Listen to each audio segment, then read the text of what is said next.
ಅಖಿಲಾಂಡ ಕೋಟಿ ಬ್ರಹ್ಮಾಂಡ ನಾಯಕ ರಾಜಾದಿರಾಜ ಯೋಗಿರಾಜ ಪರಬ್ರಹ್ಮ ಶ್ರೀ ಸಚ್ಚಿದಾನಂದ ಸದ್ಗುರು ಸಾಯಿನಾಥ್ ಮಹಾರಾಜ್ ಕಿ ಜೈ. ಗುರುವಿನ ಪಾದಾರವಿಂದಗಳಿಗೆ ವಂದಿಸುತ್ತಾ, ನಮಸ್ತೆ ಸ್ನೇಹಿತರೆ, ಹೇಗಿದ್ದೀರಾ? ಗುರುವಿನ ಆಶೀರ್ವಾದ, ಭಗವಂತನ ದಯೆ, ಕರುಣೆ, ಪ್ರೇಮದಲ್ಲಿ ಹಾಗೆ ನಿಮ್ಮ ಉತ್ತಮವಾದ ಉದ್ದೇಶ ಕರ್ಮಗಳಲ್ಲಿ ನೀವು ಸಂರಕ್ಷಿಸಲ್ಪಡ್ತಾ ಇದ್ದೀರಾ. ಅದೇ ಮಾತು ಸತ್ಯವಾಗಲಿ ಅಂತೇಳಿ ಆ ಭಗವಂತನಲ್ಲಿ, ಆ ಗುರುವಿನಲ್ಲಿ ಪ್ರಾರ್ಥನೆಯನ್ನು ಮಾಡ್ತಾ ಇವತ್ತಿನ ರೀಡಿಂಗ್ ಶುರು ಮಾಡೋಣ. ಎಂದಿನಂತೆ ಇದೊಂದು ಟೈಮ್ಲೆಸ್ ಜನರಲ್ ರೀಡಿಂಗ್ ಆಗಿರುತ್ತೆ. ಹಾಗೆ ಇದು ಕನೆಕ್ಟಿವ್ ಎನರ್ಜಿಯಲ್ಲಿರುತ್ತೆ. ಯಾವ ಸಮಯದ ಎನರ್ಜಿ ಪ್ರಕಾರ ನೀವು ಈ ರೀಡಿಂಗ್ನ ಎನರ್ಜಿಗೆ ಕನೆಕ್ಟ್ ಆಗ್ತಿರೋ, ಖಂಡಿತವಾಗಿಯೂ ನಿಮ್ಮ ನಂಬಿಕೆ ಗುರುವಿನಲ್ಲಿ, ಆ ಭಗವಂತನಲ್ಲಿ ಎಷ್ಟಿದೆಯೋ ಅದಕ್ಕೆ ತಕ್ಕ ಹಾಗೆ ಆ ಒಂದು ಎನರ್ಜಿ ನಿಮ್ಮ ಎನರ್ಜಿಗೆ ಕನೆಕ್ಟ್ ಆಗಿ ನೀವು ಯಾವ ತೀರ್ಮಾನವನ್ನು ತಗೊಳ್ಬೇಕು, ಈ ಸಮಯದಲ್ಲಿ ಯಾವುದನ್ನು ಅರ್ಥ ಮಾಡ್ಕೊಳ್ಬೇಕು, ಯಾವುದನ್ನು ಬಿಡಬೇಕು, ಯಾವುದರಲ್ಲಿ ಸರಿಯಾದ ನಿರ್ಧಾರವನ್ನು ತಗೊಂಡು ಸಂಭಾಳಿಸ್ಕೊಂಡು ಜೀವನದಲ್ಲಿ ಮುಂದೆ ಹೋಗಬೇಕು ಅನ್ನೋದನ್ನು ನಿಮಗೆ ಸ್ಪಷ್ಟವಾಗಿ ಎನರ್ಜಿ ಕನೆಕ್ಟ್ ಮಾಡ್ಕೊಳ್ಳುತ್ತೆ. ಅದಕ್ಕೆ ತಕ್ಕ ಹಾಗೆ ನೀವು ಕೂಡ ಗುರುವಲ್ಲಿ ನಂಬಿಕೆ ಇಟ್ಟು, ದೇವರಲ್ಲಿ ನಂಬಿಕೆ ಇಟ್ಟು ಈ ಎನರ್ಜಿಗೆ ಕನೆಕ್ಟ್ ಆಗಿ, ಮೊದಲನೇದಾಗಿ ಇಲ್ಲಿ ನಿಮಗೆ ಗುರು ಯಾವ ರೀತಿಯ ಒಂದು ಸಂದೇಶವನ್ನು ಕೊಡ್ತಾ ಇದ್ದಾರೆ ಅಂದರೆ, ಟ್ರೂತ್ ಅಂದರೆ ಒಂದು ಸತ್ಯವನ್ನು ಒಪ್ಕೊಳ್ಳಿ. ಕೆಲವೊಂದು ಸಾರಿ ನಿಮ್ಮಿಂದನೂ ಕೂಡ ಕೆಲವು ತಪ್ಪುಗಳಾಗಿರುತ್ತೆ. ಎಲ್ಲೋ ಒಂದು ರೀತಿಯಲ್ಲಿ ಆ ತಪ್ಪುಗಳಿಂದ ಕೆಲವು ಸಮಸ್ಯೆಗಳು ಉಂಟಾಗಿರುತ್ತೆ. ಆ ತಪ್ಪನ್ನು ನೀವು ಒಪ್ಕೊಳ್ಳದೆ ಕೆಲವೊಂದು ಸಾರಿ ಬೇರೆ ರೀತಿಯಲ್ಲಿ ಬೇರೆ ಒಂದು ವಿಚಾರವನ್ನು ನೋಡ್ತಾ ಇರ್ತೀರಿ. ಎಲ್ಲಿಯವರೆಗೂ ನಿಮ್ಮ ತಪ್ಪನ್ನು ನೀವು ಕ್ಷಮಿಸ್ಕೊಳ್ಳೋದಿಲ್ಲೋ, ನೀವು ಮಾಡಿದ್ದೇ ತಪ್ಪಾದರೂ ಕೂಡ ಅದಕ್ಕೊಂದು ಪ್ರಾಯಶ್ಚಿತ್ತ ಪಟ್ಟು ನೀವು ಕ್ಷಮೆಯನ್ನು ಯಾಚಿಸಬೇಕು. ಅದು ರಿಲೀಸ್ ಆಗುತ್ತೆ. ನಂತರ ನೀವು ಬೇರೆ ದಾರಿಯಲ್ಲಿ ಹೋಗೋಕ್ಕೆ ಸಾಧ್ಯ, ಬೇರೆ ತೀರ್ಮಾನಗಳನ್ನು ತಗೊಳ್ಳೋಕ್ಕೆ ಸಾಧ್ಯ, ಸರಿ ತಪ್ಪುಗಳನ್ನು ಗುರುತಿಸೋಕ್ಕೆ ಸಾಧ್ಯ ಆಗುತ್ತೆ. ಎಲ್ಲಿಯವರೆಗೂ ನಿಮ್ಮನ್ನು ನೀವು ಅರ್ಥ ಮಾಡ್ಕೊಳ್ಳೋದಿಲ್ವೋ ಅಲ್ಲಿಯವರೆಗೂ ನೀವು ಭಗವಂತನನ್ನಾಗಿರ್ಬೋದು, ಈ ಜಗತ್ತನ್ನಾಗಿರ್ಬೋದು ಅರ್ಥ ಮಾಡ್ಕೊಳ್ಳೋದು ಅಷ್ಟು ಸುಲಭ ಅಲ್ಲ ಅನ್ನೋ ರೀತಿಯಲ್ಲಿ ಬರ್ತದೆ. ಯಾಕಂದರೆ ಇಲ್ಲಿ ಭಗವಂತ ಅಂದರೆ ಗುರು ಹೇಳೋದೇನು ಅಂದರೆ, ನಿಮ್ಮಲ್ಲೂ ನಾನಿದ್ದೀನಿ ಅನ್ನೋ ರೀತಿಯಲ್ಲಿ. ಯಾಕಂದರೆ ನೀವು ಭಗವಂತನ ಅಂಶ ಅಂದಮೇಲೆ ಭಗವಂತ ನಿಮ್ಮಲ್ಲೂ ಕೂಡ ವಾಸವಾಗಿದ್ದಾನೆ. ಹಾಗಾಗಿ ನಿಮ್ಮನ್ನು ನೀವು ಮೊದಲು ಅರ್ಥ ಮಾಡ್ಕೊಳ್ಳಿ. ಕೆಲವು ತಪ್ಪುಗಳು ನಿಮ್ಮಿಂದನೂ ಆಗಿದೆ, ಅದನ್ನು ಕೂಡ ಸರಿಪಡಿಸ್ಕೊಳ್ಳಿ ಅನ್ನೋ ರೀತಿಯಲ್ಲಿ ಮೊದಲನೇದಾಗಿ ಎನರ್ಜಿ ಕನೆಕ್ಟ್ ಆಗ್ತಿದೆ. ನಿಮ್ಮ ಜೀವನದ ಒಂದಿಷ್ಟು ನಿಮ್ಮದೇ ಆದ ಸಮಸ್ಯೆಗಳನ್ನು ನೀವು ಎದುರಿಸ್ತಾ ಇದ್ದೀರಾ. ಆದರೆ ಆ ಸಮಸ್ಯೆಗಳಿಗೆ ಪರಿಹಾರ ಇಲ್ಲ ಅಂತ ಹೇಳಿ ಅರ್ಥ ಅಲ್ಲ. ಆದರೆ ಸ್ವಲ್ಪ ಕಲಿಕೆ, ಸ್ವಲ್ಪ ಕರ್ಮ, ಎರಡರ ಮಿಶ್ರಣವಾಗಿದೆ ಅದು. ಹಾಗಾಗಿ ನಿಮ್ಮನ್ನು ನೀವು ಸಂಭಾಳಿಸುವ ದಿನಗಳು ಇವೇ ಆಗಿದ್ದಾವೆ. ನಿಮ್ಮೊಳಗೆ ನಿಮಗೆ ಅನಿಸ್ತಾ ಇದೆ ಈಗ ಒಂದು ಶಾಂತಿ ನನಗೆ ಬೇಕು ಅನ್ನೋ ರೀತಿಯಲ್ಲಿ ನೀವು ನಿರ್ಧಾರ ಮಾಡ್ತಾ ಇದ್ದೀರಾ. ಅದರ ಆಧಾರದ ಮೇಲೆ ಕೆಲವು ತೀರ್ಮಾನಗಳನ್ನು ತಗೊಳ್ತಾ ಇರೋದ್ರಿಂದ ಒಂದಿಷ್ಟು ಸಮಸ್ಯೆಗಳು ಈಗ ಎಲ್ಲೋ ಒಂದು ರೀತಿಯಲ್ಲಿ ನಿಮಗೆ ಹಗುರ ಅನ್ನಿಸ್ತಾ ಇದೆ. ಅದೇನು ನಿಭಾಯಿಸೋಕ್ಕಾಗದೇ ಇರೋವಂಥ ಸಮಸ್ಯೆಗಳಲ್ಲ. ನಾನು ಅದನ್ನು ತುಂಬ ದೊಡ್ಡ ಭಾರ ಅಂತೇಳಿ ಅಂದ್ಕೊಂಡಿದ್ದೆ. ಈಗ ನಾನು ಎಲ್ಲೋ ಒಂದು ರೀತಿಯಲ್ಲಿ ಆಧ್ಯಾತ್ಮಿಕ ಪ್ರಯಾಣದಲ್ಲಿ ನನ್ನನ್ನು ನಾನು ತೊಡಗಿಸ್ಕೊಂಡ ಮೇಲೆ, ಗುರುವಿನಲ್ಲಿ ಶರಣಾದ ಮೇಲೆ, ಭಗವಂತನ ಒಂದು ಸಂಪರ್ಕವನ್ನು ತಗೊಂಡ ಮೇಲೆ, ಎಲ್ಲ ಅವ್ರ ಮೇಲೆ ನನ್ನ ಭಾರಗಳನ್ನು ಸಮರ್ಪಣೆ ಮಾಡಿ ನಾನು ಮಾತ್ರ ಒಂದು ನಿಶ್ಚಿಂತೆಯಿಂದ ಪ್ರಯತ್ನ ಮಾಡೋಕ್ಕೆ ಶುರು ಮಾಡಿದ ಮೇಲೆ ಎಲ್ಲೋ ಒಂದು ರೀತಿಯಲ್ಲಿ ನನ್ನೊಳಗಿನ ಶಾಂತಿ ಈಗ ಅದನ್ನು ನಾನು ಗುರುತಿಸ್ತಾ ಇದ್ದೀನಿ ಅನ್ನೋ ರೀತಿಯಲ್ಲಿ ನಿಮಗೆ ಒಂದು ಫೀಲ್ ಆಗ್ತಾ ಇದೆ. ಅಗತ್ಯ ನಿಮಗೆ ಇತ್ತು, ನಿರ್ಧಾರ ತಗೊಳ್ಳೋದ್ರಲ್ಲಿ ಸ್ವಲ್ಪ ಸಮಯ ಆಯಿತು ನಿಜ. ಆದರೆ ಆ ಅರಿವು ಒಂದು ಒಳ್ಳೆಯ ರೀತಿಯಲ್ಲಿ ತಡವಾದರೂ ಕೂಡ ಅರ್ಥಪೂರ್ಣವಾದ ರೀತಿಯಲ್ಲಿ ನಿಮ್ಮ ಜೀವನದಲ್ಲಿ ಈಗ ಬಂದಿದೆ. ಅದರ ಅನುಭವ ನಿಮಗಾಗ್ತಾ ಇದೆ. ಕೆಲವೊಂದು ಸಾರಿ ಸಂಬಂಧಗಳು ವ್ಯಾಪಾರ ಅಂತೇಳಿ ಆಗಿಬಿಟ್ಟಿದ್ದಾವೆ ಅನ್ನೋ ರೀತಿಯಲ್ಲಿ ಅನ್ನಿಸ್ತಾ ಇದೆ. ಹಾಗಾಗಿ ಅವು ಮುರಿದು ಹೋಗ್ತಾ ಇದ್ದಾವೆ. ಕಾರಣವಿಲ್ಲದೆ ಕೆಲವು ಬಾರಿ ಕೆಲವು ಸಂಬಂಧಗಳು ಮುರಿತಾ ಇದ್ದಾವೆ ಅಂದರೆ ಅಲ್ಲಿ ಎಕ್ಸ್ಪೆಕ್ಟೇಷನ್ ತುಂಬ ಜಾಸ್ತಿ ಇರುತ್ತೆ. ಆಗ ಆ ಸಂಬಂಧಗಳಲ್ಲಿ ಪ್ರೀತಿ ಹೆಚ್ಚಾಗಿರೋದಿಲ್ಲ. ಪ್ರೀತಿ ಅಂದರೆ ಕೇವಲ ಕೊಡೋದು ಮಾತ್ರ ಆಗಿರುತ್ತೆ. ಎಲ್ಲಾದರೂ ಇರಿ, ಹೇಗಾದರೂ ಇರಿ, ಅಂದರೆ ಒಳ್ಳೆ ರೀತಿಲಿ ಇರಿ ಅನ್ನೋ ರೀತಿಲಿ. ಏನೋ ನನ್ನ ಜೀವನದಲ್ಲಿ ನೀವು ಸಿಕ್ಕಿಲ್ಲ, ಇಲ್ಲ ನಾನು ಬಯಸಿದ್ದು ಸಿಗದೇ ಇರ್ಬೋದು, ಅದಕ್ಕೂ ಒಂದು ಕಾರಣ ಇದೆ ಅನ್ನೋ ರೀತಿಲಿ ನಿಮ್ಮನ್ನು ನೀವು ಸಮಾಧಾನ ಪಡಿಸ್ಕೊಂಡು ಯಾವಾಗ ನಾನು ಇಷ್ಟಪಟ್ಟ ಪ್ರೀತಿ ಎಲ್ಲೋ ಒಂದ್ರ ಹತ್ರ ಚೆನ್ನಾಗಿದೆ ಅಂತೇಳಿ ನೀವು ಅಂದ್ಕೊಳ್ತಿದ್ದೀರಲ್ಲ, ಅದು ಎಲ್ಲೋ ಒಂದು ರೀತಿಲಿ ನಿಮ್ಮೊಳಗಿನ ಮನುಷ್ಯತ್ವ, ಮಾನವೀಯತೆಯನ್ನು, ಉತ್ತಮ ಗುಣಗಳನ್ನು ಜಾಗೃತಗೊಳಿಸಿದೆ ಅನ್ನೋ ರೀತಿಲಿ ಕಾಣಿಸ್ತಿದೆ. ಇದೇ ನಿಜವಾದ ಪ್ರೀತಿ. ಸಿಕ್ಕರೂ ಆಯಿತು, ಸಿಗದೇ ಇದ್ರೂ ಆಯಿತು, ಅದು ನನ್ನ ಒಂದು ಮೊದಲ ಪ್ರೀತಿ, ಅದು ಚೆನ್ನಾಗಿರಲಿ ಎಲ್ಲೇ ಅನ್ನೋ ರೀತಿಲಿ ನೀವು ಎಕ್ಸ್ಪೆಕ್ಟೇಷನ್ ಮಾಡ್ತಾ ಇದ್ದೀರಾ ಅಂದರೆ ಇದು ಸ್ವಾರ್ಥ ಅಲ್ಲ, ಇದು ನಿಜವಾದ ಪ್ರೀತಿ ಅನ್ನೋ ರೀತಿಲಿ ಗುರುತಿಸ್ತಾ ಇದೆ ಕೆಲವರ ಎನರ್ಜಿಗೆ. ಇದು ಸಂಬಂಧಗಳಲ್ಲೇ ಆಗಿರ್ಬೋದು, ಸ್ನೇಹದ ಸಂಬಂಧ ಆಗಿರ್ಬೋದು, ಹಾಗೆ ಪ್ರೀತಿಯ ವಿಚಾರದಲ್ಲೇ ಆಗಿರ್ಬೋದು. ಯಾರೋ ಏನೋ ಅಂದರು, ಅದರಿಂದ ನಿಮಗೆ ತುಂಬ ಅವಮಾನ ಆಯಿತು ಅಂದ್ಕೊಳ್ಳೋದು, ಇಲ್ಲವೇ ಯಾರದ್ದೋ ಒಂದು ಸಣ್ಣ ಹೊಗಳಿಕೆಗೆ ನೀವು ಖುಷಿ ಪಡೋದು, ಇಲ್ಲವೇ ನನಗೆ ಯಾಕೆ ಇಷ್ಟೊಂದು ನನ್ನ ಜೀವನದಲ್ಲಿ ಒಂದಿಷ್ಟು ಹೋರಾಟ, ಸಂಘರ್ಷ, ಸಮಸ್ಯೆ ಇವಿದಾವೆ ಅಂಥೇಳಿ ಅಂದ್ಕೊಳ್ಳೋದು, ಯಾರು ಯಾಕೆ ನನ್ನನ್ನು ಅರ್ಥ ಮಾಡ್ಕೊಳ್ತಾ ಇಲ್ಲ ಅನ್ನುವ ಪ್ರಶ್ನೆ ನಿಮ್ಮದಾಗಿದೆ. ಇದಕ್ಕೆ ಉತ್ತರ ನಿಮ್ಮೊಳಗೇ ಇದೆ. ಶಾಂತವಾಗಿ ಧ್ಯಾನಕ್ಕೆ ಮೊರೆ ಹೋದಾಗ, ನಿಮ್ಮನ್ನು ನೀವು ಕಂಡುಕೊಂಡಾಗ ಇದಕ್ಕೆಲ್ಲ ಉತ್ತರ ಸಿಗತ್ತೆ. ಅದೆಲ್ಲವೂ ಕೇವಲ ಒಂದು ಮಾಧ್ಯಮವಾಗಿತ್ತು, ಒಂದು ಪಾಠವಾಗಿತ್ತು, ಒಂದು ಗುರು ಆಗಿತ್ತು ಅನ್ನೋ ರೀತಿಯಲ್ಲಿ ನೀವು ನಿಮ್ಮನ್ನು ಅರ್ಥ ಮಾಡ್ಕೊಳ್ಳೋಕೆ ಶುರು ಮಾಡಿದಾಗ ನಿಮಗೆ ಎಲ್ಲರಲ್ಲೂ ಆ ಭಗವಂತ ಕಾಣ್ತಾರೆ ಅನ್ನೋ ರೀತಿಯಲ್ಲಿ ಕಾಣಿಸ್ತದೆ. ಕ್ಷಮೆ ಇರಬೇಕು. ಯಾವುದನ್ನೇ ಆದರೆ ನೀವು ಜೀವನದಲ್ಲಿ ಒಂದು ಒಳ್ಳೆಯ ರೀತಿಯಲ್ಲಿ ಪಡ್ಕೊಳ್ಬೇಕು ಅಂತೇಳಿ ಗುರಿ ಹೊಂದಿದ್ದೀರಾ ಅಂದರೆ ಅದ್ರ ಜೊತೆ ಆ ಗುರಿಯ ಜೊತೆ ಒಂದಿಷ್ಟು ತುಂಬ ಸಂಘರ್ಷ ಎದುರಾಗ್ತದೆ, ಒಂದಿಷ್ಟು ಅವಮಾನ, ನಿಂದನೆ ಇವೆಲ್ಲವೂ ಎದುರಾಗ್ತದೆ. ಅಂದರೆ ಅದಕ್ಕೆ ನೀವು ಅರ್ಹರ ಅನ್ನೋ ಒಂದು ಪರೀಕ್ಷೆನೂ ಆಗಿರ್ಬೋದು, ಇಲ್ಲ ಕರ್ಮನೂ ಆಗಿರ್ಬೋದು, ನೀವು ಕೊಟ್ಟದ್ದು ನಿಮಗೆ ಮರಳತನೂ ಇರ್ಬೋದು. ಎಲ್ಲವನ್ನು ದಾಟ್ಕೊಂಡು ನಿಭಾಯಿಸ್ಕೊಂಡು ಸಂಭಾಳಿಸ್ಕೊಂಡು ಅರ್ಥ ಮಾಡಿಕೊಂಡು ಕೆಲವೊಂದಕ್ಕೆ ಕ್ಷಮೆ ಕೊಟ್ಟು ಕೆಲವೊಂದು ಪಾಠಗಳನ್ನು ಕಲಿತು ಅದರ ನಂತರ ನೀವು ನಿಮ್ಮ ಗುರಿಯನ್ನು ತಲುಪಿದರೆ ಅದೇ ಭಗವಂತನ ತಲುಪಿದ ಹಾಗೆ ಅನ್ನೋ ರೀತಿಯಲ್ಲಿ ನೀವೀಗ ನಿಮ್ಮನ್ನು ಅರ್ಥ ಮಾಡಿಕೊಂಡು ಒಂದು ಸಂಘರ್ಷ ಅನ್ನೋ ರೀತಿಯಲ್ಲಿ ಈ ಜೀವನದಲ್ಲಿ ನಾನು ನನ್ನದೇ ಆದ ಒಂದಿಷ್ಟು ಕರ್ಮಗಳ ಮೂಲಕ ಸಫರ್ ಮಾಡ್ತಾ ಇದ್ದೀನಿ, ಅದನ್ನು ನಾನು ಇಲ್ಲಿ ಕಳ್ಕೊಳ್ಬೇಕು, ಒಂದಿಷ್ಟು ವಿಚಾರಗಳನ್ನು ಹಿಡಿದಿಟ್ಕೊಂಡು ಬಂದುಬಿಟ್ಟಿದ್ದೀನಿ. ಅಂದರೆ ಈಗಿದೆ ಅಲ್ವಾ ನಿಮ್ಮ ಮನಸ್ಸಲ್ಲಿ ಯಾರದ್ದೋ ಬಗ್ಗೆ ಒಂದು ನಿಮಗೆ ನೋವು ಕೊಟ್ಟಿದ್ದವ್ರ ಬಗ್ಗೆ ಆಗಿರ್ಬೋದು, ಅವಮಾನ ಮಾಡಿದ್ದು ಇಲ್ಲ ಮೋಸ ಮಾಡಿದವ್ರ ಬಗ್ಗೆ ನಿಮಗೆಲ್ಲೋ ಒಂದು ರೀತಿಯಲ್ಲಿ ಅವರನ್ನು ಕ್ಷಮಿಸಲೇಬಾರದು ಜೀವನದಲ್ಲಿ ಅನ್ನೋ ರೀತಿಲಿ ಒಂದು ಫೀಲಿಂಗ್ಸ್ ಇದೆ. ಕೆಲವೊಂದು ಸಾರಿ ಇದನ್ನು ಹಿಂದಿನ ಜನ್ಮದಲ್ಲೂ ನಿಮಗಿರುತ್ತೆ, ಅದನ್ನೇ ಹೊತ್ತು ಈ ಜನ್ಮಕ್ಕೆ ಕನೆಕ್ಟ್ ಆಗಿರ್ತೀರ. ಇಲ್ಲೂ ಕೂಡ ನೀವು ಅದನ್ನೇ ಮಾಡಿದರೆ ಮತ್ತೆ ಅದನ್ನು ಹೊತ್ತು ಮುಂದೆ ಹೋಗ್ತೀರ. ಅದಕ್ಕೋಸ್ಕರನೇ ಇಲ್ಲಿ ಗುರು ಹೇಳ್ತಾ ಇರೋದು, ಒಂದಿಷ್ಟು ವಿಚಾರಗಳನ್ನು ಕ್ಷಮಿಸೋದೇ ಉತ್ತಮ. ಆಗಲೇ ನಿಮ್ಮ ಜೀವನದಲ್ಲಿ ನಿಮ್ಮ ಭಾಗ್ಯದ ಪ್ರಕಾರ, ನಿಮ್ಮ ಒಂದು ಸಂಚಿತ ಕರ್ಮದಲ್ಲಿರುವ ಪುಣ್ಯದ ಪ್ರಕಾರ ಒಂದಿಷ್ಟು ದಿವ್ಯ ಬಾಗಿಲುಗಳು ತೆರೀತವೆ. ಅದರ ಆಧಾರದ ಮೇಲೆ ನಿಮ್ಮ ಆತ್ಮದ ಉದ್ದೇಶ ಇದಲ್ಲ, ಕೇವಲ ಸೇಡು ತೀರಿಸ್ಕೊಳ್ಳೋಕೆ ನೀನು ಇಲ್ಲಿ ಬಂದಿಲ್ಲ ಹಿಂದಿನ ಜನ್ಮದ್ದು, ಇಲ್ಲಿ ಏನೋ ನಿನಗೋಸ್ಕರ ಒಂದು ಭಾಗ್ಯದಲ್ಲಿ ಡಿಸರ್ವ್ ಆಗಿದೆ, ನಿನ್ನದೇ ಆದ ಪುಣ್ಯ ಡಿಸರ್ವ್ ಮಾಡಿದೆ, ಅದನ್ನು ಅನುಭವಿಸ್ಲಿಕ್ಕೂ ಕೂಡ ನೀನು ಬಂದಿದೆಯಾ, ಒಳ್ಳೆಯದೂ ಇದೆ.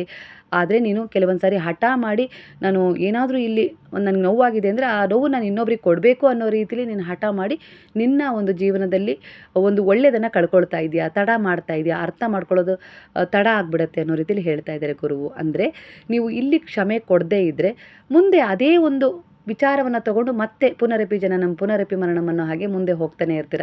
ಒಂದಿಷ್ಟು ವಿಚಾರಗಳನ್ನು ಬಿಟ್ಟು ಅಂದರೆ ಮೋಕ್ಷ ಪ್ರಾಪ್ತಿಗಾಗಿ ನೀವು ಬಯಸ್ತಾ ಇದ್ದೀರಾ ಅಂದರೆ ಈ ಒಂದು ಜಗತ್ತು, ಗಂಡ ಹೆಂಡತಿ, ಮಕ್ಕಳು ಈ ಒಂದು ಮಾಯೆಯಲ್ಲಿ ಇದ್ದರೂ ಕೂಡ ನಾನು ಭಗವಂತನ ಸೇವೆ ಮಾಡಬಲ್ಲೆ, ನನ್ನನ್ನು ನಾನು ಏನಾದರೂ ಕಂಡುಕೊಳ್ಬಲ್ಲೆ ಅನ್ನೋ ರೀತಿಲಿ ನಿಮ್ಮ ಪ್ರಯತ್ನ ಏನಿದೆಯಲ್ಲ ಅದು ಇಷ್ಟೆಲ್ಲ ಒಂದು ಉದಾಹರಣೆಗಳನ್ನು ನಿಮಗೆ ತಿಳಿಸ್ತಾ ಇದೆ.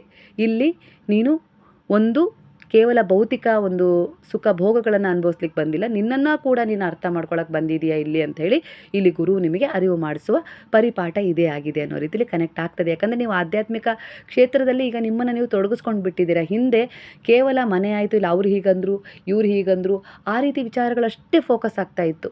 ಅದರಿಂದ ನಿಮಗೆ ನೋವು ಆಗ್ತಾ ಇತ್ತು, ಒತ್ತಡ, ರಾತ್ರಿ ನಿದ್ದೆ ಬರ್ತಾ ಇರಲಿಲ್ಲ, ಇಲ್ಲ ಅವ್ರಿಗೆ ನಾನು ಯಾವಾಗ ತಿರುಗಿಸಿ ಮಾತಾಡ್ತೀನಿ, ಉತ್ತರ ಕೊಡ್ತೀನಿ ಅನ್ನೋ ರೀತಿಲಿ ಒಂದು ದ್ವೇಷ ಇಲ್ಲ ಅಸೂಯೆ ಈ ರೀತಿ ಒಂದಿಷ್ಟು ವಿಚಾರಗಳು, ಒತ್ತಡ, ಓವರ್ ಥಿಂಕಿಂಗ್, ಮಾಡ್ಬೋದಾ, ಹೀಗೆ ಮಾಡ್ಬೋದಾ, ಹಾಗೆ ಅನ್ಬೋದಾ ಅನ್ನೋ ರೀತಿಲಿ ಅಂದ್ಕೊಳ್ತಾ ಇದ್ರಿ. ಆದರೆ ಈಗ ಆಗಲ್ಲ, ಅದನ್ನೆಲ್ಲ ಬಿಟ್ಬಿಡಬೇಕು. ಬಂದಿದೆ ಆ ವಿಚಾರ, ಬಂದಿದ್ದಕ್ಕೆ ತಾನೇ ನಾನು ಈ ಪರಿವರ್ತನೆ ತಗೊಂಡಿದ್ದು, ಅವ್ರು ಅಂದಿದ್ದಕ್ಕೆ ತಾನೇ ನನ್ನ ಜೀವನದಲ್ಲಿ ಇಷ್ಟೆಲ್ಲ ಬದಲಾವಣೆ ಮಾಡ್ಕೊಂಡಿದ್ದು, ಅವ್ರು ಅಂದೇ ಇದ್ದರೆ ನಾನು ಇದನ್ನು ಪಡ್ಕೊಳ್ತಾ ಇರಲಿಲ್ಲ ಅನ್ನೋ ರೀತಿಲಿ ಈಗ ನೀವೇ ಒಂದಿಷ್ಟು ಗುರುವಾಗಿ ನಿಂತಿದ್ದೀರಾ. ನಿಮಗೆ ಇದನ್ನು ನೀವು ಅರ್ಥ ಮಾಡ್ಕೊಂಡಿದ್ದೀರಾ ಅಂದರೆ ಖಂಡಿತ ಈಗ ನಿಮ್ಮ ಇನ್ನರ್ ಅಂದರೆ ನಿಮ್ಮ ಒಳಗಿನ ಶಾಂತಿ ಜಾಗೃತವಾಗಿದೆ ಅನ್ನೋ ಸೂಚನೆಯನ್ನು ಇಲ್ಲಿ ತೋರಿಸ್ತಾ ಇದೆ. ಬೆಳಕು ಮೂಡಿದೆ ನಿಮ್ಮ ಜೀವನದಲ್ಲಿ. ಹಾಗಾಗಿ ಕೆಲವೊಂದು ವಿಚಾರಗಳನ್ನು ಕ್ಷಮಿಸೋದು ತುಂಬ ಉತ್ತಮ. ಒಂದು ದ್ವೇಷಕ್ಕೆ ದ್ವೇಷನೇ ಅಲ್ಲ, ಸಾಧಿಸ್ತಾ ಹೋದರೆ ಅದು ಜನ್ಮ ಜನ್ಮಕ್ಕೂ ಮುಗಿಯೋದಿಲ್ಲ ಅನ್ನೋ ರೀತಿಲಿ ಗುರು ಹೇಳ್ತಾ ಇದ್ದಾರೆ. ಬಿಟ್ಬಿಡೋದು ವಾಸಿ, ಜೀವನದಲ್ಲಿ ಮುಂದೆ ಹೋಗೋದು. ಯಾರೋ ಅಂದರು, ತಡೆದು ನಿಲ್ಲಿಸಿದ್ರು ಅವಮಾನ ಮಾಡಿ ಅಂದರೆ ಅಲ್ಲಿ ನೀವು ನಿಂತುಬಿಟ್ರಿ, ಅವಮಾನಕ್ಕೆ ಅವಮಾನನೇ ಕೊಡಬೇಕು, ಯಾವ ರೀತಿ ಪ್ರತಿಕಾರ ತೀರಿಸ್ಕೊಳ್ಬೇಕು ಅನ್ನೋ ರೀತಿಲಿ ನೀವೇನಾದ್ರು ನಿಂತಿದ್ದೆ ಆದರೆ ನಿಮ್ಮದೇ ಕೈಯಾರೆ ನೀವು ಮುಂದಿನ ನಿಮ್ಮ ಭವಿಷ್ಯದ ಬಾಗಿಲನ್ನು ಮುಚ್ಚಿದ ಹಾಗೆ ಅನ್ನೋ ರೀತಿಲಿ ಗುರು ಹೇಳ್ತಾ ಇದ್ದಾರೆ. ಹಾಗಾಗಿ ಅದನ್ನೆಲ್ಲ ಬಿಟ್ಟು ಮುಂದೆ ಹೋಗಲೇಬೇಕು. ನೀನು ನಿನ್ನ ಜೀವನದ ಉದ್ದೇಶ ನಿಲ್ಲೋದಲ್ಲ, ಯಾರೋ ಏನೋ ಅಂದರು ತಡೀತಾ ಇದ್ದಾರೆ, ಇಲ್ಲ ನಿನ್ನ ಶತ್ರುಗಳು ನಿನ್ನ ಬಗ್ಗೆ ಏನೋ ಒಂದಿಷ್ಟು ಕೆಟ್ಟದನ್ನು ಬಯಸ್ತಾ ಇದ್ದಾರೆ, ಅದಕ್ಕೋಸ್ಕರ ನೀನು ನಿಲ್ಲೋದಲ್ಲ. ಆ ಕಾರಣ ಇದೆ, ಅವರೆಲ್ಲರೂ ನಿನಗೆ ಗುರು ಅನ್ಕೋ, ನನ್ನನ್ನೇ ಕಾಣು ಅವರಲ್ಲಿ, ನೀನು ಮುಂದೆ ಹೋಗು, ಖಂಡಿತ ನಿನಗೆ ಒಳ್ಳೆಯದಾಗತ್ತೆ.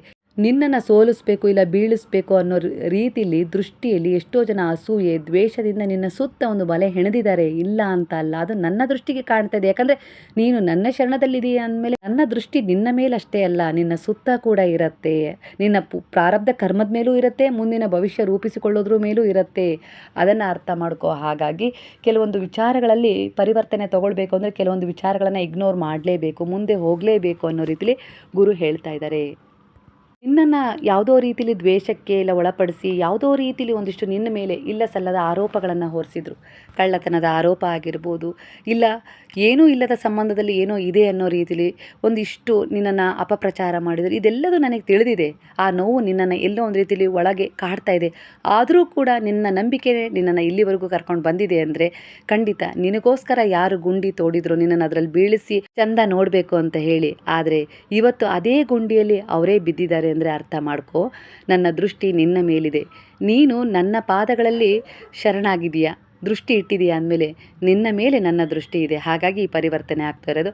ತುಂಬ ಒಂದಿಷ್ಟು ಈ ಒಂದು ಹೋರಾಟದಲ್ಲಿ ತುಂಬ ಸಫರ್ ನೀವು ಮಾಡಿದ್ದುಂಟು. ತುಂಬ ಕಷ್ಟ, ನೋವು, ಹೆಜ್ಜೆ ಹೆಜ್ಜೆಗೂ ಅಪವಾದ, ನಿಂದನೆ ಅನುಭವಿಸಿದ್ದುಂಟು. ಆದರೂ ಆ ಸಮಯದಲ್ಲೆಲ್ಲ ನಾನು ನಿನ್ನ ಜೊತೆಗಿದ್ದೀನಿ, ಈ ಒಂದಿಷ್ಟು ಪ್ರಾರಬ್ಧ ಕರ್ಮವನ್ನು ಕಳ್ಕೊಂಬಿಡು, ಎದುರಿಸು, ಮುಂದೆ ಒಂದು ಒಳ್ಳೆಯ ಜೀವನ ಇದೆ, ನೀನು 4 ರೀತಿಲಿ ಒಂದು ಜನರ ರೀತಿಲಿ ಒಂದು ಒಳ್ಳೆಯ ರೀತಿಲಿ ಬದುಕನ್ನು ಕಟ್ಕೊಳ್ತೀಯ, ನಾನು ಅದಕ್ಕೆ ಬೆಂಬಲವಾಗಿ ನಿಲ್ತೀನಿ. ಆದರೆ ಇಲ್ಲಿ ಶ್ರಮ ಇಲ್ಲದೆ ಫಲ ಸಿಗೋದಿಲ್ಲ, ನಿನ್ನದೇ ಶ್ರಮ ಆಗಿರಬೇಕು, ನಾನು ಅದಕ್ಕೆ ಫಲವನ್ನು ಕೊಡ್ತೀನಿ. ಯಾಕಂದರೆ ನಾನು ದಾರಿ ತೋರಿಸ್ತೀನಿ, ಆ ದಾರಿಯಲ್ಲಿ ಹೋಗು, ಅಲ್ಲಿ ನಿನಗೆ ಬೇಕಾದಿದೆ ಅಂತೇಳಿ. ಆದರೆ ನೀನೇ ಆ ದಾರಿಯಲ್ಲಿ ನಡಿಬೇಕು, ನಾನು ನಿನ್ನನ್ನು ಎತ್ಕೊಂಡು ಹೋಗೋಕ್ಕಾಗಲ್ಲ, ಜೊತೆಗೆ ಬರ್ತೀನಿ, ನೀನು ನಡಿಬೇಕು ಅನ್ನೋ ರೀತಿಲಿ ಗುರು ಹೇಳಿದ್ದಾರೆ. ಅಂದರೆ ನಿಮ್ಮ ಜೀವನದಲ್ಲಿ ಹಿಂದೆ ಒಂದಿಷ್ಟು ಪ್ರಾರಬ್ಧ ಕರ್ಮಗಳಿದ್ವು, ಅದನ್ನು ಕಳ್ಕೊಳ್ಳೋಕ್ಕೆ ಇಲ್ಲಿ ಗುರು ಎಲ್ಲ ರೀತಿಯಲ್ಲೂ ಸಹಾಯ ಮಾಡಿದ್ದಾರೆ. ಅದು ಒಂದು ಕಾಯಿಲೆ ಆಗಿರ್ಬೋದು, ಒಂದು ಸಮಸ್ಯೆ ಆಗಿರ್ಬೋದು, ಎಲ್ಲ ಚೆನ್ನಾಗಿತ್ತು, ಆದರೂ ಕೂಡ ಜೀವನದಲ್ಲಿ ಏನೂ ಅನುಭವಿಸೋಕ್ಕಾಗ್ತಾ ಇಲ್ಲ. ಈಗ ಎಲ್ಲದೂ ಇದೆ, ಉಡ್ಲಿಕ್ಕಿದೆ, ಊಟ ಮಾಡಲಿಕ್ಕಿದೆ, ಆದರೆ ನೆಮ್ಮದಿ ಇಲ್ಲ. ಈ ರೀತಿ ನೀವು ಫೀಲಲ್ಲಿದ್ದೀರಾ. ಇದು ಯಾಕೆ? ನಿಮ್ಮ ಆತ್ಮದ ಉದ್ದೇಶವನ್ನು ನೀವು ಅರ್ಥ ಮಾಡ್ಕೊಳ್ಬೇಕು. ಇಲ್ಲೇನೋ ನಾನು ಕಲಿಬೇಕು, ಇದಷ್ಟೇ ಅಲ್ಲ, ಇದ್ರ ಕಡೆನೇ ನಾನು ಫೋಕಸ್ ಮಾಡಿ ನಾನೆಲ್ಲೋ ನರಳಾಡ್ತಾ ಇದ್ದೀನಿ, ನಾನು ಕುಗ್ತಾ ಇದ್ದೀನಿ, ಎಲ್ಲೋ ಒಂದು ರೀತಿಲಿ ಅವ್ರು ಹೀಗೆ ಇವ್ರು ಹೀಗೆ ಅಂತೇಳಿ ಜಡ್ಜ್ ಮಾಡ್ತಾ ನನ್ನನ್ನೇ ನಾನು ಕಳ್ಕೊಳ್ತಾ ಇದ್ದೀನಿ. ಇದು ಆಗಬಾರ್ದು, ಇದು ಹೀಗಾಗಬಾರ್ದು, ನಾನಿಲ್ಲಿ ಏನಾದರೂ ಕಂಡುಕೊಳ್ಬೇಕು, ಗುರುವಿನ ಶರಣಕ್ಕೆ ಹೋಗಬೇಕು, ಆಧ್ಯಾತ್ಮಿಕ ಕ್ಷೇತ್ರದಲ್ಲಿ ನನ್ನನ್ನು ತೊಡಗಿಸ್ಕೊಳ್ಬೇಕು, ನನಗೋಸ್ಕರ ಏನಾದರೂ ಇಲ್ಲಿ ಮಾಡ್ಕೊಳ್ಬೇಕು ಅನ್ನೋ ರೀತಿಲಿ ಈಗ ನಿಮ್ಮ ಮೇಲೆ ನಿಮ್ಮ ದೃಷ್ಟಿ ಫೋಕಸ್ ಆಗಿದೆ. ಅಂದರೆ ಸಂಸಾರದಲ್ಲಿ ಇದ್ಕೊಂಡು ಯಾರಿಗೇನು ಮಾಡಬೇಕು ಆ ಜವಾಬ್ದಾರಿ, ಆ ಕರ್ತವ್ಯಗಳನ್ನ ನಿರ್ವಹಿಸ್ಕೊತ ನಿಮಗೋಸ್ಕರನೂ ನೀವು ಸ್ವಲ್ಪ ಸಮಯ ಕೊಡ್ತಾ ಇದ್ದೀರಾ ಅಂದರೆ ಗುರುವು ನಿಮ್ಮೊಳಗಿದ್ದಾರೆ, ಅರಿವಿನ ಮೂಲಕ ಕಾರ್ಯಪ್ರವೃತ್ತರಾಗಿದ್ದಾರೆ ಅನ್ನೋದಕ್ಕೆ ಇದೇ ಉದಾಹರಣೆ ಆಗಿದೆ ಅನ್ನೋ ರೀತಿಲಿ ಬರ್ತಾ ಇದೆ. ಇದು ನಿಮ್ಮದೇ ಆದ ವ್ಯಕ್ತಿತ್ವ, ಅದನ್ನು ಇಲ್ಲಿ ಬಿಚ್ಚಿಟ್ಟಿದ್ದಾರೆ ಬಾಬಾ ಅಷ್ಟೇ. ನೀವು ಅವರ ಸಂಪರ್ಕದಲ್ಲಿದ್ದೀರಲ್ಲ, ಹಾಗಾಗಿ ಅವರ ಉಪದೇಶ ನಿಮ್ಮ ಸಂಪರ್ಕಕ್ಕೆ ಆಗಾಗ ನಿಮ್ಮನ್ನು ಎಚ್ಚೆತ್ತುಕೊಳ್ಳಿ ಅನ್ನೋ ಒಂದು ಮಾರ್ಗದರ್ಶನದಲ್ಲಿ ಬಂದು ಸೇರ್ತಾನೆ ಹೋಗುತ್ತೆ. ಇಲ್ಲಿ ಗುರು ಹೇಳ್ತಾ ಇರೋದು, ನೀನು ಅನುಭವಿಸ್ತಿರುವ ಪರಿಸ್ಥಿತಿ ನೀನಲ್ಲ, ನಿನ್ನ ಮನಸ್ಸಿನಲ್ಲಿ ಬರುತ್ತಿರುವ ಆಲೋಚನೆಗಳು ನೀನಲ್ಲ, ನೀನು ಅವನ್ನೆಲ್ಲ ಗಮನಿಸುತ್ತಿರುವ ಸಾಕ್ಷಿಯಾಗಿದೆಯಾ ಅನ್ನೋ ರೀತಿಯಲ್ಲಿ ಹೇಳ್ತಾ ಇದ್ದಾರೆ.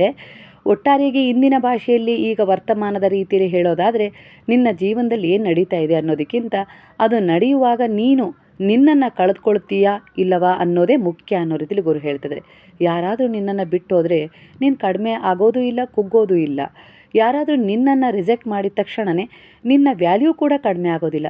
ನೀನು ಸೋತ್ರೆ ನಿನ್ನ ಫ್ಯೂಚರ್ ಅದಲ್ಲ, ಅದನ್ನು ಅರ್ಥ ಮಾಡ್ಕೊ. ಯಾರಾದರೂ ನಿನ್ನನ್ನು ಹೊಗಳಿದ ಮಾತ್ರಕ್ಕೆ ಅದರಿಂದ ನೀನು ದೊಡ್ಡನೂ ಆಗೋದಿಲ್ಲ, ಅದನ್ನು ಕೂಡ ಅರ್ಥ ಮಾಡ್ಕೊ. ನಿನ್ನ ವ್ಯಾಲ್ಯೂ ಹೊರಗಿನ ಜನರ ಒಪಿನಿಯನ್ ಮೇಲೆ ಡಿಪೆಂಡ್ ಆಗಿರಬಾರ್ದು ಅನ್ನೋ ರೀತಿಲಿ ಗುರು ಎಚ್ಚರಿಸ್ತಾ ಇದ್ದಾರೆ. ನಿನ್ನ ಮುಂದಿನ ಉದ್ದೇಶ ಅನ್ನೋದು ನಿನಗೆ ಸರಿಯಾಗಿ ಅರ್ಥ ಆಗುತ್ತೆ, ಏನು ಅನ್ನೋದನ್ನು ಇಲ್ಲಿ ನಿಮಗೆ ಗುರು ಹೇಳ್ತಾ ಇದ್ದಾರೆ. ಡಿಟ್ಯಾಚ್ಮೆಂಟ್ ಅಂದ ತಕ್ಷಣ ಜನರನ್ನು, ಸಂಬಂಧಗಳನ್ನು, ಜವಾಬ್ದಾರಿಗಳನ್ನು, ಕರ್ತವ್ಯಗಳನ್ನು ಬಿಟ್ಟು ಹೋಗೋದು ಅಂತ ಅಲ್ಲ. ನಿಮ್ಮ ಜೀವನದಲ್ಲಿ ಎಲ್ಲರೂ ಇರ್ಬೋದು, ಆದರೆ ನಿಮ್ಮ ಮನಸ್ಸಿನ ರಿಮೋಟ್ ಯಾರ ಕೈಯಲ್ಲೂ ಇರಬಾರ್ದು ಅನ್ನೋದನ್ನು ಅರ್ಥ ಮಾಡ್ಕೊಳ್ಳಿ ಅನ್ನೋ ರೀತಿಲಿ ಗುರು ಹೇಳ್ತಿದ್ದಾರೆ. ಯಾರಾದರೂ ರಿಪ್ಲೈ ಮಾಡಲಿಲ್ಲ ಅಂದ ತಕ್ಷಣ ಮನಸ್ಸು ಕೆಡಬಾರ್ದು. ಯಾರಾದರೂ ಮಾತನಾಡಲಿಲ್ಲ ಅಂದ ತಕ್ಷಣ ನಿಮ್ಮ ಸೆಲ್ಫ್ ವರ್ತ್ ಕ್ವಶನ್ ಮಾಡಬಾರ್ದು ಅನ್ನೋ ರೀತಿಲಿ ಗುರು ಹೇಳ್ತಾ ಇದ್ದಾರೆ. ಯಾರಾದರೂ ನಿಮ್ಮನ್ನು ಅರ್ಥ ಮಾಡಿಕೊಳ್ಳಿಲ್ಲ ಅಂದ ತಕ್ಷಣ ನಿಮ್ಮನ್ನು ನೀವೇ ಒಂದು ಸಂದೇಹದ ದೃಷ್ಟಿಯಲ್ಲಿ ನೋಡಬಾರ್ದು. ಇದನ್ನೇ ಇನ್ನರ್ ಫ್ರೀಡಮ್ ಅನ್ನೋದು, ಅಂದರೆ ನಿಮ್ಮೊಳಗಿನ ಒಂದು ಸ್ವತಂತ್ರತೆ, ಶಾಂತಿಯ ಸ್ವತಂತ್ರತೆ ಅನ್ನೋದು ಅರ್ಥ ಮಾಡ್ಕೊಳ್ಳಿ ಅನ್ನೋ ರೀತಿಲಿ ಗುರುವಿನ ಗೈಡೆನ್ಸ್ ಈಗಿನ ನಿಮ್ಮ ಎನರ್ಜಿಗೆ ಕನೆಕ್ಟ್ ಆಗ್ತದೆ. ಯಾಕಂದರೆ ಇದು ನಿಮ್ಮ ಹೀಲಿಂಗ್ ಸಮಯ ಆಗಿದೆ, ಹಾಗಾಗಿ ಈ ರೀಡಿಂಗ್ ನಿಮಗೆ ಕನೆಕ್ಟ್ ಆಗಿದೆ. ಹೋಲಿಕೆಯ ಗುಣ ಇದೆ ನಿಮಗೆ. ಒಂದಿಷ್ಟು ಪಾಸ್ಟ್ ಲೈಫ್ನ ವಿಚಾರಗಳನ್ನು ಬಿಡೋಕ್ಕಾಗ್ತಾ ಇಲ್ಲ. ಫ್ಯೂಚರ್ ಬಗ್ಗೆ ಭಯನೂ ಕೂಡ ಇದೆ. ಒಬ್ಬ ವ್ಯಕ್ತಿಯ ಬಿಹೇವಿಯರ್ ಇಡೀ ದಿನದ ಮೂಡ್ ಡಿಸೈಡ್ ಮಾಡ್ತಾ ಇದೆ ನಿಮ್ಮ ಜೀವನದಲ್ಲಿ ಅನ್ನೋ ರೀತಿಲಿ ಕಾಣಿಸ್ತಾ ಇದೆ ಈಗಿನ ಪ್ರಸ್ತುತ ಎನರ್ಜಿಗೆ. ಮೊದಲು ಹೊರಗಿನ ಜೀವನವನ್ನು ಸರಿಪಡಿಸ್ಬೇಕು ಅಂತ ಹೇಳಿ ಓಡೋದು ಬೇಡ. ಮೊದಲು ನಿಮ್ಮ ಒಳಗಿನ ಗುರುತನ್ನು ಸರಿಪಡಿಸಿ ಅನ್ನೋ ರೀತಿಲಿ ಗುರು ಹೇಳ್ತಿದ್ದಾರೆ. ನೀವು ನಿಮ್ಮನ್ನು ಯಾರು ಎಂದು ತಪ್ಪಾಗಿ ಗುರುತಿಸಿಕೊಂಡಾಗಲೇ ಸಫರಿಂಗ್ ಶುರು ಆಗೋದು ಅನ್ನೋ ರೀತಿಯಲ್ಲಿ ಕಾಣಿಸ್ತಾ ಇದೆ. ನಾನು ನನ್ನ ರಿಲೇಷನ್ಶಿಪ್, ನಾನು ನನ್ನ ಜಾಬ್, ನಾನು ನನ್ನ ಬಾಡಿ, ನಾನು ನನ್ನ ಮನಿ, ನಾನು ನನ್ನ ಸಕ್ಸಸ್, ಜನರು ನನ್ನ ಬಗ್ಗೆ ಏನು ಯೋಚಿಸ್ತಾರೆ ಅದೇ ನಾನು, ಇವುಗಳಲ್ಲಿ ಯಾವುದು ನಿಮ್ಮ ಸಂಪೂರ್ಣ ಸ್ವರೂಪವೂ ಅಲ್ಲ. ಅಲ್ಲಿಗೆ ಗುರು ಹೇಳ್ತಿದ್ರೆ, ನಾನು ಅಂದಾಗ ಮೋಹ ಜಾಸ್ತಿ ಆಗತ್ತೆ. ಆ ಮೋಹದಲ್ಲಿ ಸಿಕ್ಕಿ ನೀನು ಒದ್ದಾಡ್ತಾ ಇದ್ದೀ.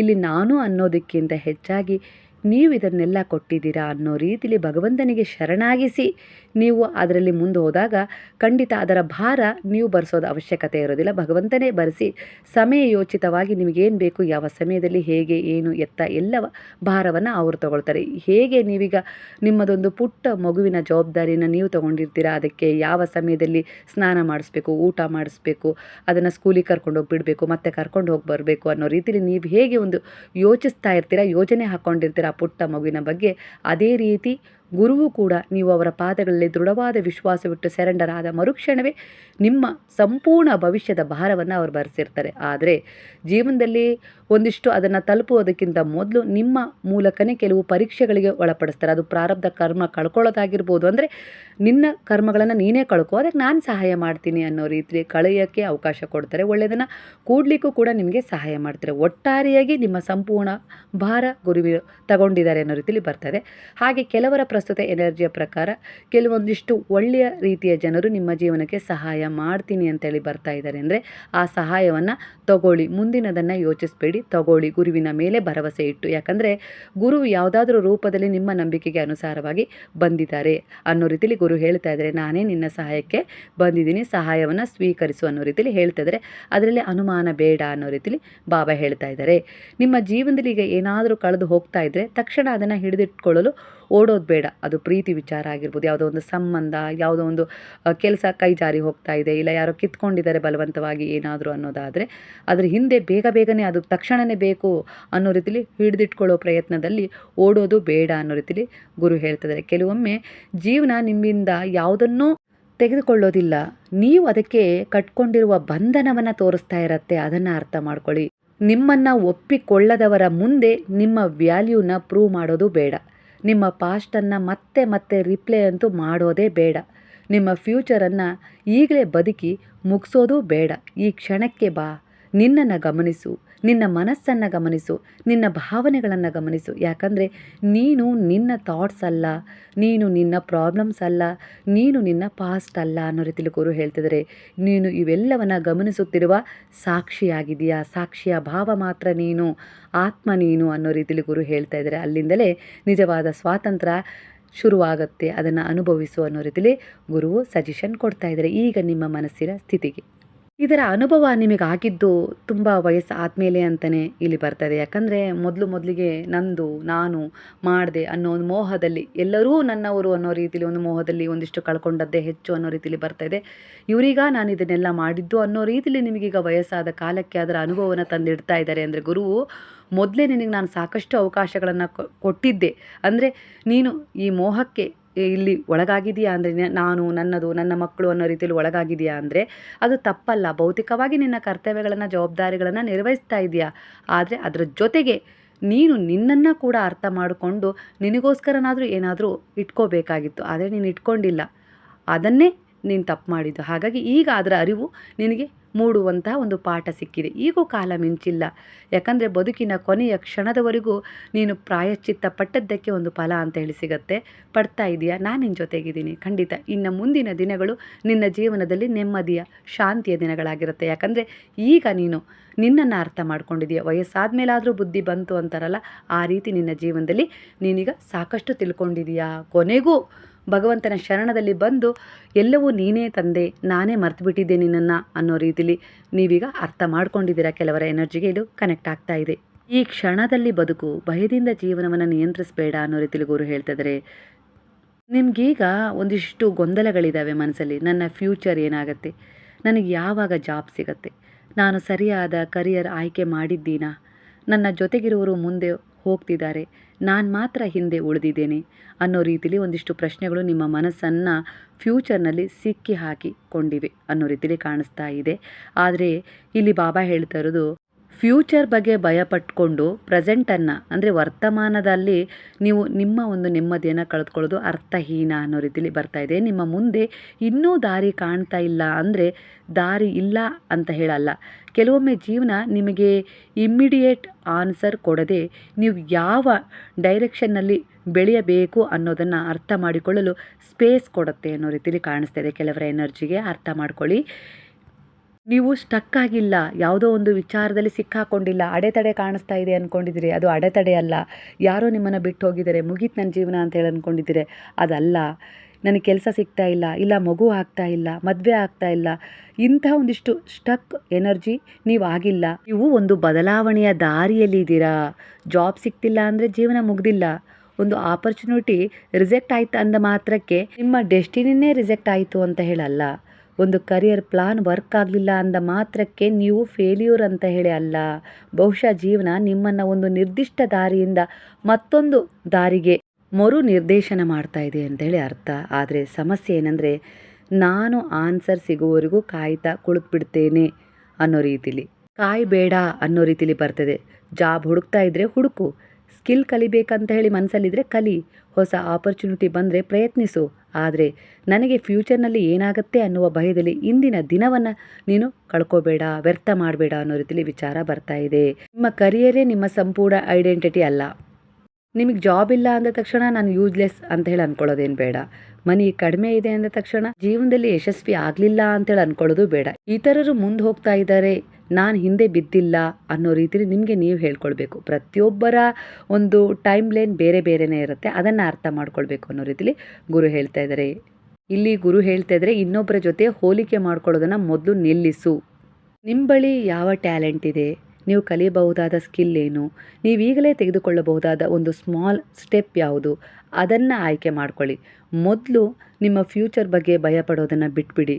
ಫ್ಯೂಚರ್ ಇನ್ನೂ ಬಂದಿಲ್ಲ, ನೀವು ಭಯಪಡ್ತಾ ಇರುವುದು ಒಂದು ಘಟನೆ ಅಲ್ಲ, ಒಂದು ಇಮ್ಯಾಜಿನೇಷನ್ ಅನ್ನೋ ರೀತಿಲಿ ಗುರು ಹೇಳ್ತಾ ಇದ್ದಾರೆ. ಇವತ್ತಿನ ವರ್ತಮಾನವನ್ನು ಸರಿಪಡಿಸ್ಕೊಳ್ಳಿ. ಇಲ್ಲಿ ಇನ್ನೂ ನಿಮ್ಮ ಭವಿಷ್ಯ ಅನ್ನೋದು ಬಂದಿಲ್ಲ. ಇವತ್ತಿನ ವರ್ತಮಾನದ ಮೇಲೆ ಅದು ಭವಿಷ್ಯ ಅನ್ನೋದು ನಿರ್ಧಾರ ಆಗಿರುತ್ತೆ ಅನ್ನೋ ರೀತಿಲಿ ಗುರುವು ನಿಮಗೆ ಸಮಾಧಾನ ಹೇಳ್ತಾ ಇದ್ದಾರೆ. ನೀವು ಸೋಲೊಪ್ಕೊಳ್ಳೋದು ಬೇಡ ಅಂತ ಹೇಳಿ ಬರ್ತಾ ಇದೆ. ನೀವೀಗ ಭಯಪಡ್ತಾ ಇರುವುದು ನಿಜವಾದ ಘಟನೆಯೇ ಅಲ್ಲ, ಅದು ನಿಮ್ಮ ಮನಸ್ಸು ಸೃಷ್ಟಿಸಿಕೊಂಡಿರುವ ಒಂದು ಕಲ್ಪನೆಯಾಗಿದೆ. ನಿಮ್ಮ ಕೈಯಲ್ಲಿರೋದು ಭವಿಷ್ಯ ಅಲ್ಲ, ನಿಮ್ಮ ಕೈಯಲ್ಲಿರುವುದು ಈ ಕ್ಷಣ. ಅದನ್ನು ಸರಿಪಡಿಸ್ಕೊಳ್ಳಿ, ಅದು ಭವಿಷ್ಯವನ್ನು ರೂಪಿಸಿಕೊಡುತ್ತೆ ಅನ್ನೋ ರೀತಿಲಿ ಗುರು ಹೇಳ್ತಿದ್ದಾರೆ. ಈ ಕ್ಷಣದಲ್ಲಿ ನೀವು ತೆಗೆದುಕೊಳ್ಳುವ ಒಂದು ಸಣ್ಣ ನಿರ್ಧಾರ, ಒಂದು ಸಣ್ಣ ಪ್ರಾಮಾಣಿಕ ಪ್ರಯತ್ನ, ಒಂದು ಸಣ್ಣ ದೃಢ ವಿಶ್ವಾಸದ ಹೆಜ್ಜೆ, ನಿರ್ಧಾರ ನಿಧಾನವಾಗಿ ನಿಮ್ಮ ಭವಿಷ್ಯವನ್ನು ನಿರ್ಧಾರ ಮಾಡುತ್ತೆ. ನನ್ನ ಮಾರ್ಗದರ್ಶನದಲ್ಲಿ ಸಾಗು, ನನ್ನ ರಕ್ಷಣೆ, ನಾನು ನಿನ್ನ ಜೊತೆಗಿರುವ ಅನುಭವ ನಿನಗೆ ಸದಾ ಕಾಲಕ್ಕೂ ಆಗ್ತಾ ಹೋಗುತ್ತೆ. ಅದು ಆಗ್ತಾನೂ ಇದೆ ಇವಾಗ ಅನ್ನೋ ರೀತಿಯಲ್ಲಿ ಕಾಣಿಸ್ತದೆ. ಹಾಗಾಗಿ ಜೀವನ ನಿನ್ನನ್ನು ತಡೆ ಹಿಡಿದಿದೆ ಅಂತ ಹೇಳಿ ಅಂದ್ಕೊಳ್ಬೇಡ. ಬಹುಶಃ ಜೀವನ ನಿನ್ನನ್ನು ಸಿದ್ಧಪಡಿಸ್ತಾ ಇದೆ ಅನ್ನೋ ರೀತಿಲಿ ಮ್ಯಾನಿಫೆಸ್ಟ್ ಮಾಡು ಅನ್ನೋ ರೀತಿಲಿ ವಿಚಾರ ಬರ್ತದೆ. ಒಂದು ಬಾಗಿಲು ಮುಚ್ಚಿದೆ ಎಂದು ಅದೇ ಬಾಗಿಲಿನ ಮುಂದೆ ನಿಂತು ಅಳ್ತಾ ಇರೋದು ಬೇಡ. ಹಿಂದೆ ನೋಡಬೇಡ, ಮುಂದೆ ಹೆಜ್ಜೆ ಇಡು. ನಿನಗೀಗಾಗಲೇ ಸಂಪೂರ್ಣ ಉತ್ತರ ಬೇಕಾಗಿಲ್ಲ, ಮುಂದಿನ ಒಂದು ಹೆಜ್ಜೆ ಒತ್ತಿದರೆ ಸಾಕು, ಅದೇ ಆ ಕ್ಷಣದ ಸಂದೇಶ ಉತ್ತರ ಆಗಿರುತ್ತೆ. ಹಾಗಾಗಿ ಗೊತ್ತಿಲ್ಲದ ನಾಳೆಯನ್ನು ನಂಬೋದಕ್ಕಿಂತ ಇಂದಿನ ಕ್ಷಣವನ್ನು ಕಳ್ಕೋಬೇಡ. ಅದನ್ನು ಸರಿಯಾದ ರೀತಿಯಲ್ಲಿ ಉಪಯೋಗಿಸ್ಕೊಂಡ್ರೆ ನಾಳೆ ಸುಂದರವಾಗಿ ನಿನಗೆ ಸಿಗ್ತಾ ಹೋಗುತ್ತೆ ಅನ್ನೋ ರೀತಿಯಲ್ಲಿ ಗುರು ಹೇಳ್ತಾ ಇದ್ದಾರೆ. ಈಗಿನ ನಿಮ್ಮ ಮನಸ್ಥಿತಿಗೆ ಇದು ಒಂದು ಬಾಬಾರವರಿಂದ ಬಂದ ಒಂದು ಸಮಾಧಾನದ ಉಪದೇಶದ ಎನರ್ಜಿಯೇ ಕನೆಕ್ಟ್ ಆಗಿದೆ. ಈ ಕ್ಷಣದಲ್ಲಿ ನಿಮ್ಮ ಜೀವನದಲ್ಲಿ ಏನು ನಡೀತಾ ಇದೆ, ಈ ಸಂದೇಶ ಮೊದಲು ನಿಮಗೊಂದು ಮಾತನ್ನು ನೆನಪಿಸಲು ಬಂದಿದೆ ಅನ್ನೋ ರೀತಿಯಲ್ಲಿ ಅಂದ್ಕೊಳ್ಳಿ. ನೀವು ಒಬ್ಬಂಟಿಯಲ್ಲ, ನಿಮ್ಮ ಜೀವನದಲ್ಲಿ ನಡೆಯುತ್ತಿರುವ ಪ್ರತಿಯೊಂದು ಬದಲಾವಣೆಯ ಹಿಂದೆಯೂ ಒಂದು ಅರ್ಥವಿದೆ. ಕೆಲವೊಮ್ಮೆ ಜೀವನ ತುಂಬ ಗೊಂದಲವಾಗುತ್ತೆ. ಒಂದು ಕಡೆ ಭವಿಷ್ಯದ ಚಿಂತೆ, ಇನ್ನೊಂದು ಕಡೆ ಹಣದ ಒತ್ತಡ, ಕೆಲಸ ಸಿಗ್ತಾ ಇಲ್ಲ ಎಂಬ ಆತಂಕ, ಯಾವ ದಾರಿಯಲ್ಲಿ ಹೋಗಬೇಕು ಎಂಬ ಗೊಂದಲ, ಕೆಲವು ಸಂಬಂಧಗಳು ದೂರವಾಗ್ತಾ ಇರುವ ನೋವು, ಕೆಲವು ಜನರನ್ನು ಬಿಟ್ಬಿಡಬೇಕು ಎಂದು ಗೊತ್ತಿದ್ರೂ ಕೂಡ ಮನಸ್ಸು ಬಿಡದ ಸ್ಥಿತಿ. ಹೊರಗಿನಿಂದ ನೋಡಿದಾಗ ಎಲ್ಲವೂ ಸಾಮಾನ್ಯವಾಗಿ ಇರಬಹುದು, ಆದರೆ ಒಳಗಿನಿಂದ ನನ್ನ ಜೀವನ ಎಲ್ಲಿಗೆ ಹೋಗ್ತಾ ಇದೆ, ಏನು ನಡೀತಾ ಇದೆ ಎಂಬ ಪ್ರಶ್ನೆ ಕಾಡ್ತಾ ಇದೆ ಅನ್ನೋ ರೀತಿಯಲ್ಲಿ ಕಾಣಿಸ್ತಾ ಇದೆ. ಎಲ್ಲ ಉತ್ತರಗಳನ್ನು ಈಗಲೇ ಹುಡುಕೋದು ಬೇಡ. ಕೆಲವು ಉತ್ತರಗಳು ಸಮಯದೊಂದಿಗೆ ಸಿಗ್ತದೆ. ಕೆಲವು ಬಾಗಿಲುಗಳು ಮುಚ್ಚುವುದು ನಿಮ್ಮ ಸೋಲಿಗಾಗಿ ಅಲ್ಲ, ನೀವು ಇನ್ನೊಂದು ಬಾಗಿಲಿನ ಕಡೆ ತಿರುಗಬೇಕು ಅನ್ನೋ ಕಾರಣಕ್ಕಾಗಿ. ಕೆಲವು ಜನರು ನಿಮ್ಮ ಜೀವನದಿಂದ ದೂರವಾಗ್ತಾ ಇದ್ದಾರೆ ಅಂದ ತಕ್ಷಣ ಅದು ಶಿಕ್ಷೆ ಅಲ್ಲ, ನಿಮ್ಮೊಳಗಿನ ಒಂದು ಹಳೆಯ ಬಂಧನ ಮುಗಿಯುತ್ತಿರುವ ಸಂಕೇತವೂ ಆಗಿರ್ಬೋದು. ಅದನ್ನು ನಂಬಿ. ಕೆಲವು ವಿಳಂಬಗಳು ನಿರಾಕರಣೆಯೂ ಅಲ್ಲ, ನೀವು ಸಿದ್ಧರಾಗುವ ಸಮಯವಾಗಿರಬಹುದು. ಬಾಬಾ ಹೇಳ್ತಿದ್ದಾರೆ, ನಿಮ್ಮ ಮನಸ್ಸಿಗೆ ಒಂದು ಮುಖ್ಯ ಸಂದೇಶ. ನೀವು ಈಗ ನಿಮ್ಮ ಜೀವನವನ್ನು ಇತರರ ಜೀವನದ ಜೊತೆ ಹೋಲಿಸ್ತಾ ಇದ್ದರೆ ಅದನ್ನು ಮೊದಲು ನಿಲ್ಲಿಸಿ.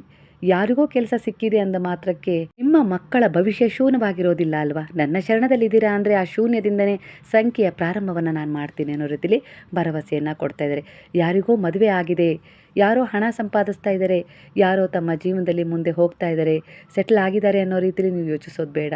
ಆದರೆ ಅವರ ಸಮಯ ನಿಮ್ಮ ಸಮಯವಲ್ಲ. ನಿಮ್ಮ ಜೀವನಕ್ಕೆ ನಿಮ್ಮದೇ ಆದ ಒಂದು ಋತು ಬಂದೇ ಬರುತ್ತೆ ಅನ್ನೋ ರೀತಿಲಿ ಗುರು ಹೇಳ್ತಿದ್ದಾರೆ. ಒಂದು ಮರಕ್ಕೆ ಹೂವು ಬಂದ ಸಮಯದಲ್ಲಿ ಇನ್ನೊಂದು ಮರಕ್ಕೆ ಹಣ್ಣು ಬಂದಿರುತ್ತೆ ಅಲ್ವಾ? ಹಾಗೇ ನಿಮ್ಮ ಜೀವನದಲ್ಲೂ ತಡವಾಗ್ತಿದೆ ಎಂದರೆ ತಪ್ಪಾಗ್ತಿದೆ ಅಂತ ಹೇಳೋ ಅರ್ಥ ಅಲ್ಲ.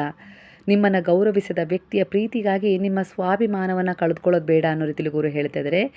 ಇಲ್ಲಿ ನನ್ನಲ್ಲಿ ಏನು ಕಡಿಮೆ ಇತ್ತು ಎಂದು ನಿಮ್ಮನ್ನೇ ನೀವು ಪ್ರಶ್ನಿಸಿಕೊಳ್ಬೇಡಿ. ಕೆಲವರು ನಿಮ್ಮ ಜೀವನದಲ್ಲಿ ಉಳಿಯಲು ಬರೋದಿಲ್ಲ. ಅವರು ನಿಮಗೆ ಒಂದು ಪಾಠ ಕಲಿಸಲು ಮಾತ್ರ ಬಂದಿರ್ತಾರೆ. ಒಂದು ಸಂಬಂಧ ಮುಗಿದಾಗ ನಿಮ್ಮ ಕಥೆಯೂ ಮುಗಿಯೋದಿಲ್ಲ ಅನ್ನೋ ರೀತಿಲಿ ಗುರು ಹೇಳ್ತಾ ಇದ್ದಾರೆ. ಒಂದು ಅಧ್ಯಾಯ ಮಾತ್ರ ಮುಗ್ದಿರತ್ತೆ. ನೀವು ಬಯಸ್ತಾ ಇರುವ ಕೆಲಸ ಸಿಗದೇ ಇರ್ಬೋದು, ಆದರೆ ಮುಂದಿನ ಒಂದು ಅದ್ಭುತ ತಯಾರಿಗೆ ಈಗ ಸಿಕ್ಕಿರುವ ಸಣ್ಣ ಕೆಲಸ ಒಂದು ಮೊದಲ ಹೆಜ್ಜೆಯ ಪ್ರಯತ್ನ ಆಗಿರುತ್ತೆ.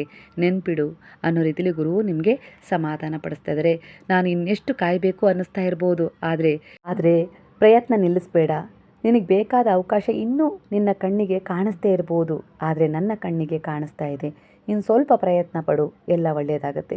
ನೀನು ಕಲಿಯುತ್ತಿರುವ ಪ್ರತಿಯೊಂದು ಕೌಶಲ್ಯ, ಮಾಡ್ತಾ ಇರುವ ಪ್ರತಿಯೊಂದು ಪ್ರಯತ್ನ, ಎದುರಿಸ್ತಾ ಇರುವ ಪ್ರತಿಯೊಂದು ನಿರಾಕರಣೆ, ಅವಮಾನ ಏನೇ ಇರ್ಬೋದು, ನಿನ್ನ ಮುಂದಿನ ಹಂತಕ್ಕೆ ನಿನ್ನನ್ನು ಸಿದ್ಧಪಡಿಸ್ತಾ ಇದೆ. ಆದ್ದರಿಂದ ಈಗಿನ ಪರಿಸ್ಥಿತಿಯನ್ನು ನಿನ್ನ ಅಂತಿಮ ಫಲಿತಾಂಶ ಅಂತೇಳಿ ಭಾವಿಸೋದು ಬೇಡ. ಧೃತಿಗೆಡಬೇಡ. ಯಾವುದೇ ರೀತಿಲಿ ಒಂದಿಷ್ಟು ಕೆಟ್ಟ ನಿರ್ಧಾರಗಳನ್ನು ತಗೊಳ್ಬೇಡ ಅನ್ನೋ ರೀತಿಲಿ ವಿಚಾರ ಬರ್ತದೆ. ಇದು ನಿಮ್ಮ ಕಥೆಯ ಮಧ್ಯಭಾಗ, ಕೊನೆಯ ಪುಟವಲ್ಲ ಅನ್ನೋ ರೀತಿಲಿ ಗುರು ಹೇಳ್ತಿದ್ರಿ. ನಿಮ್ಮನ್ನು ಬಿಟ್ಟು ಹೋದವರಿಗಾಗಿ ಒಂದು ಕ್ಷಮಿಸುವಷ್ಟು ಹೃದಯ ನಿಮ್ಮದು ಸಿದ್ಧವಾಗಲಿ ಅನ್ನೋ ರೀತಿಲಿ ಗುರು ಹೇಳ್ತಿದ್ದಾರೆ. ನಿಮ್ಮನ್ನು ನೀವು ಕ್ಷಮಿಸಿಕೊಳ್ಳುವಷ್ಟು ಪ್ರೀತಿ ನಿಮಗೆ ಯಾವಾಗಲೂ ನಿಮ್ಮ ಮೇಲೆ ಇರಲಿ ಅನ್ನೋ ರೀತಿಲಿ ಗುರು ಹೇಳ್ತಿದ್ದಾರೆ. ನಿಮ್ಮ ದಾರಿ ಕಾಣದ ದಿನಗಳಲ್ಲೂ ಕೂಡ ನಿಮ್ಮ ಮೇಲೆ, ನಿಮ್ಮ ಆತ್ಮವಿಶ್ವಾಸದ ಹೆಜ್ಜೆಯ ಮೇಲೆ ನೀವು ಧೈರ್ಯ ಇಡಲೇಬೇಕು. ನಿಮ್ಮ ಪರಿಶ್ರಮಕ್ಕೆ ಫಲ ಖಂಡಿತ ಸಿಗುತ್ತೆ. ಯಾಕಂದರೆ ಅದರ ಸಿದ್ಧತೆ ಮಾಡ್ತಾ ಇರೋದು ನಾನು. ನಿನ್ನ ಪ್ರಾರಬ್ಧ ಕರ್ಮಗಳನ್ನು ನನ್ನ ದುನಿಯಲ್ಲಿ ಹಾಕಿ ಸುಡ್ತಾ ಇದ್ದೀನಿ. ನೀನು ಪ್ರಾಯಶ್ಚಿತ್ತಪಟ್ಟು ನನ್ನ ಶರಣದಲ್ಲಿ ಬಂದಿದೆಯಾ ಅಂದರೆ ನಾನು ನಿನಗೆ ಅವಕಾಶ ಕೊಡ್ತೀನಿ ಅನ್ನೋ ರೀತಿಲಿ ಒಂದು ಎನರ್ಜಿ ಕನೆಕ್ಟ್ ಆಗ್ತದೆ. ನಿನ್ನ ಜೀವನ ತುಂಬ ಸುಂದರವಾಗಿದೆ, ಅದರ ಬಗ್ಗೆನೇ ನೀನು ಫೋಕಸ್ ಮಾಡು. ನನ್ನೊಳಗಿನ ನಿನ್ನ ನಂಬಿಕೆ ನಿನ್ನ ಜೀವನದಲ್ಲಿ ನಿನ್ನನ್ನು ಒಂದು ಉತ್ತಮವಾದ ದಡ ಸೇರಿಸುವುದು ಖಚಿತ. ಇದು ನನ್ನ ಭರವಸೆಯಾಗಿದೆ ಅನ್ನೋ ರೀತಿಲಿ ಈಗಿನ ಎನರ್ಜಿ ನಿಮ್ಮ ಎನರ್ಜಿಗೆ ಕನೆಕ್ಟ್ ಆಗಿ ನೀವು ನಂಬಿದ ಗುರು ನಿಮ್ಮನ್ನು ಈ ರೀತಿಯ ಉಪದೇಶದ ಮೂಲಕ ಹೀಲ್ ಮಾಡಿದ್ದಾರೆ. ಇವರ ಒಂದು ಬ್ಲೆಸ್ಸಿಂಗನ್ನು ಸ್ವೀಕಾರ ಮಾಡೋದಾದರೆ ಖಂಡಿತವಾಗಿಯೂ ಸಾಯಿರಾಮ್ ಅಂತ ಹೇಳಿ ಅವರ ಎನರ್ಜಿಗೆ ಕನೆಕ್ಟ್ ಆಗಿ ಸಾಯಿರಾಮ್ ಅಂತೇಳಿ ಕಮೆಂಟ್ ಮಾಡೋದನ್ನು ಮರಿಬೇಡಿ. ಹಾಗಾದರೆ ಎಲ್ಲರೂ ಸೇರಿ ಹೇಳೋಣವಾ? ಹರೇ ರಾಮ ರಾಮ ರಾಮ ಹರೇ ಹರೇ, ಹರೇ ಕೃಷ್ಣ ಕೃಷ್ಣ ಕೃಷ್ಣ ಹರೇ ಹರೇ, ಹರೇ ಸಾಯಿ ಸಾಯಿ ಸಾಯಿ ಹರೇ ಹರೇ, ಹರೇ ಬಾಬಾ ಬಾಬಾ ಬಾಬಾ ಹರೇ ಹರೇ, ಹರೇ ದತ್ತ ದತ್ತ ದತ್ತ ಹರೇ ಹರೇ.